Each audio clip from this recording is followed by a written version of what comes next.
Did a startup just change the way that we all take and look at photographs? Why did Nokia hold a big launch party for a phone that's built on what it called a dead burning platform? Was it just a setup for the future, something called C-Ray? Hulu's for sale. Does anybody care? Is Google TV coming back as a gaming box?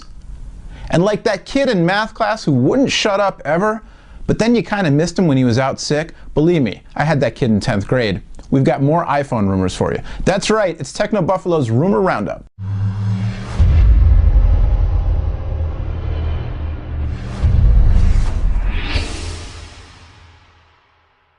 What is going on, everybody? Thanks for tuning in to the Roundup for today, Friday, June 24th, 2011. I'm Noah Kravitz, editor-at-large for Techno Buffalo. And before I tell you the story of that kid in pre-calc who seriously just wouldn't shut up ever, but I missed him. I still I got a fond place in my heart for kids like that. Maybe because I'm one of them. Before we get to that, for more on any of the stories we're talking about right now, any of the latest going on in the world of technology, product reviews, opinion pieces, news, rumors, all that stuff, head on over to technobuffalo.com, our Facebook page, our Twitter feeds, all that stuff. And if you're hooked on this Empire Avenue thing, like I am, I might need some help. I'm getting addicted to this. You can check out Empire Avenue as well, NK126, that's all I'm saying. First off, what is Lytro and why should you care? Lytro is a Silicon Valley startup who just might have changed photography forever, or at least until the next, forever thing comes along. They're the startup company that just came out of stealth mode earlier this week. They had a party at an art gallery. They've got stuff up now on their website, samples and a YouTube video. They're getting all this press. And basically what they've done is they've invented this thing they're calling light field technology. That it boils down to this, as far as I understand it. When you take a photo, instead of focusing on something in the photo, like the way we take photos now, what light field technology does is it just captures all of the available light in the frame. And so their slogan is, shoot now, focus later. And so after the photo's taken, you can go to the photo, digital photo obviously, they haven't invented refocusable paper so far as I know, but you can go to the digital photo and you can click on whatever area of the photo you want the photo to focus on. And then you can also double click to zoom in and zoom out. So in their example, they have some cool examples up on their site. They've got examples of a photo where it's taken at a party and there's one person right up in front by the frame or by the lens, and then in the back of the frame there are all these other people, all these other things going on. And so in one of their examples, it's pretty cool. They call these things living photos because their whole shtick is after you've taken the photo, you can focus on different things and zoom around in the photo and catch all the stuff you might have missed when you actually took the photo, which is a big problem if you're a lousy photographer who shoots a lot of cell phone photos like yours truly. Shaky hands, blurry photos, all that kind of stuff. But in these light field photos, what you can do is you can just focus on anything you want. So they've got this example taken at a party and there's a woman up in the front of the frame right near the camera, but then in the background there are all these shady characters hanging around. And they've got a little YouTube video where they go through showing how you can click on the different people in the background and they'll come into focus. And then you can remember, oh yeah, that was that dude with the tuxedo and he had a dog and a backpack and a beer in the other hand. What's up with that guy anyway?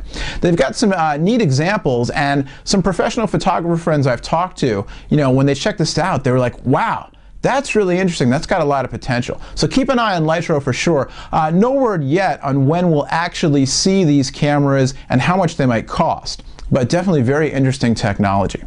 Nokia held a launch party earlier this week, a launch event, for a phone called the N9.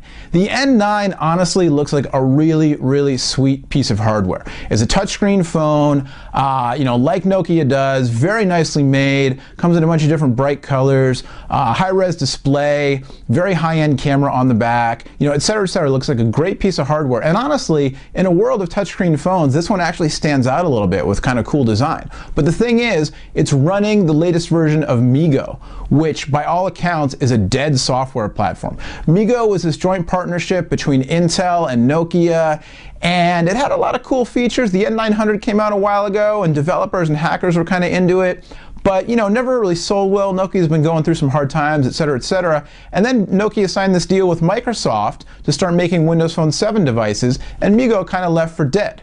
even lumped into when the new CEO of Nokia talked about how they were standing on a burning platform in the sea with Symbian, mainly Symbian, but also MeeGo thrown in there, and how they had to jump off the platform and land on something else. Well, the interesting thing is that after all this hoopla about this sexy phone really with no future, then the CEO in a separate speech went and snuck in a little peek at this device codenamed C-Ray, same phone, running Windows Phone 7. Go over to Techno Buffalo, you can get the pictures, you can check it out. Really interesting stuff. We know that the next version of Windows Phone 7, codenamed Mango, is coming out this fall. All kinds of new features on it. Looks like it really brings Windows 7, catching up to the competition, Android and iOS in particular.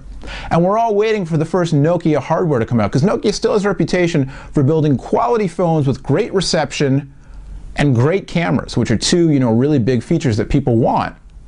So this C-Ray phone, really interesting how they kind of snuck that in. I like Nokia playing some games now, maybe playing with the media a little bit, getting some attention, trying to build some buzz. Interesting stuff from Nokia for sure. Hulu went and put themselves up for sale. That's really kind of all I want to say about it.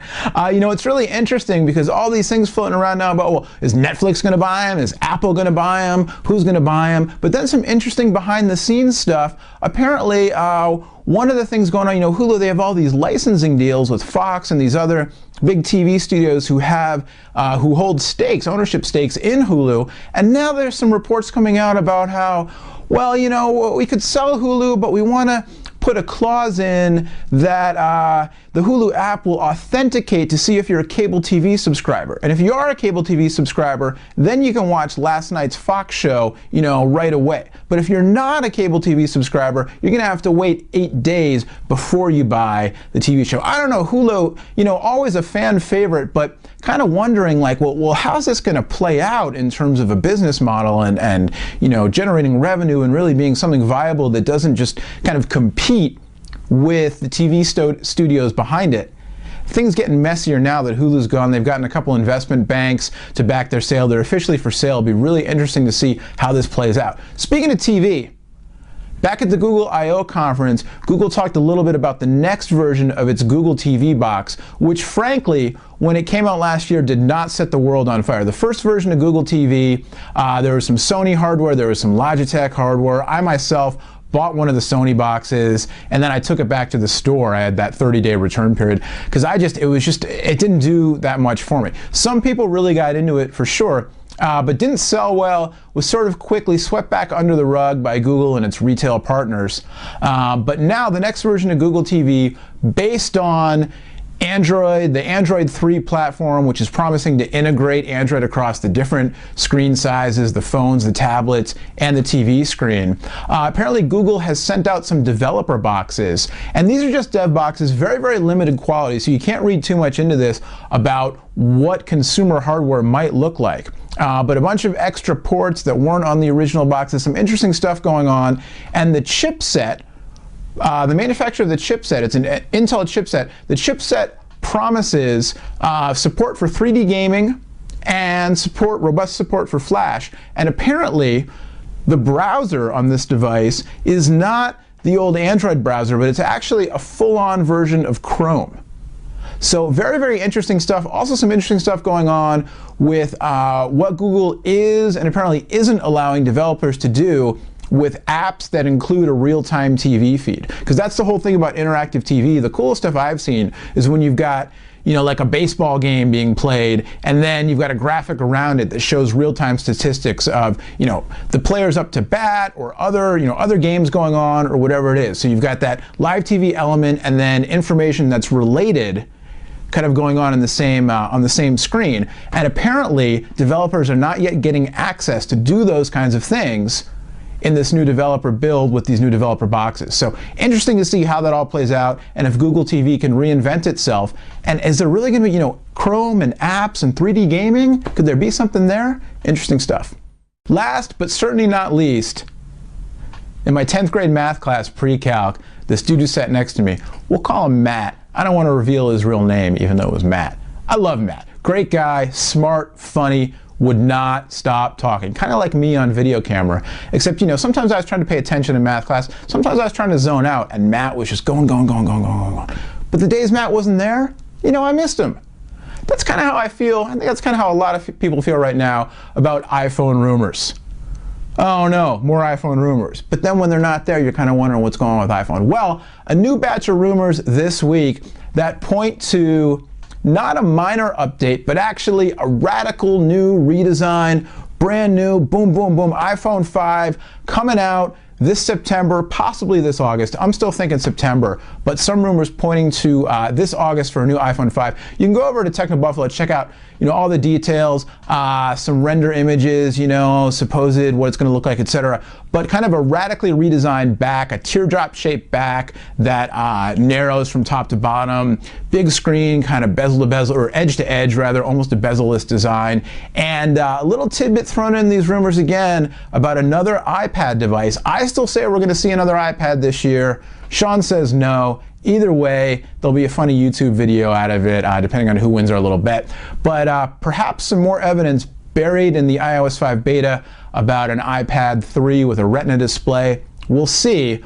But at any rate, the flames have been stoked. Matt is back in math class, talking, so to speak, about an iPhone 5, a big redesign coming this year, you know, most likely to coincide with the release of iOS 5, so stay tuned for that. All right, that's the time we got for right now. Definitely let us know what you think. Check out Lytro, really interesting stuff. Go over to Techno Buffalo, read the reports, check out the photo galleries, you know, see, let us know what you think about Lytro. Is it going to revolutionize photography, or is it just another gimmick?